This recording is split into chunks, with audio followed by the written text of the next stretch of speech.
Good morning and welcome to the first ever live morning briefing here on Core Politics from our studios in London. It is Tuesday the 22nd of August 2017. Now let's have a look at the headlines making the news today. As you can see, there's a bit of a spread on, but one thing that is coming through particularly in the pictures is of the total solar eclipse from the USA. This was last night. It was covered very heavily on the news, and I'm sure you saw it was on live streams from NASA and whatnot on the social media as well. The Eye is calling it the most watched in human history, and as you can see in the Mail, the FT and the Times, some beautiful pictures coming through.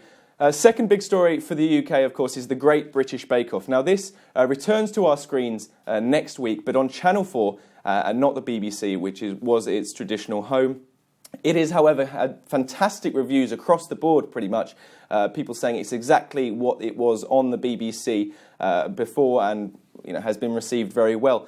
The Sun, however, as you can see on its front page spread, picks up on the adverts. Now, obviously, Channel 4 will be putting adverts into the show, as the BBC didn't before. And they're saying the number of advert breaks in the first episode breaks the record for any programme on Channel 4 before. It's about 16 minutes, 42 seconds worth of advertising on a 58-minute, 18-second show.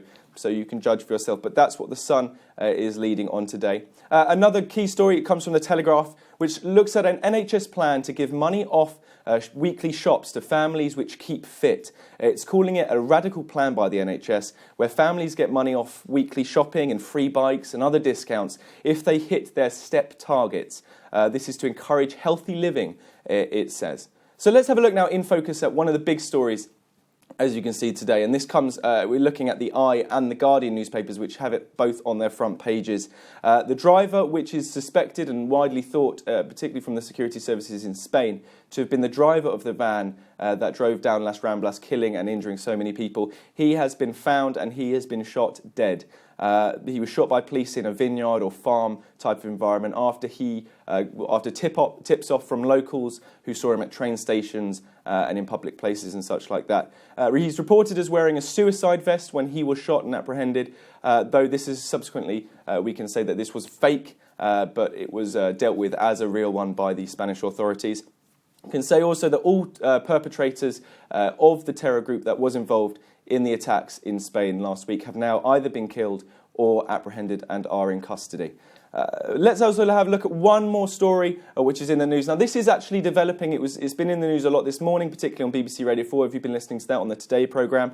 Trump not only will not pull out of Afghanistan, which is what he said during his campaign for presidency, he also is now going to commit more troops to the country, and he's going to try and put pressure on the UK and NATO, so his international allies, to do the same. He said the priority of the US will be killing terrorists and not nation building. The UK, I should say, has already offered to deploy about 85 more troops by November. So Defence Secretary Sir Michael Fallon has said that. But that's certainly something which is a developing story and something to look out for as the day and America wakes up a bit later on. That's pretty much all your updates for today. Don't forget you can find more on our social streams on Facebook and on Twitter. Please subscribe and like to keep following us. But from me here in London, I hope you have a fantastic Tuesday.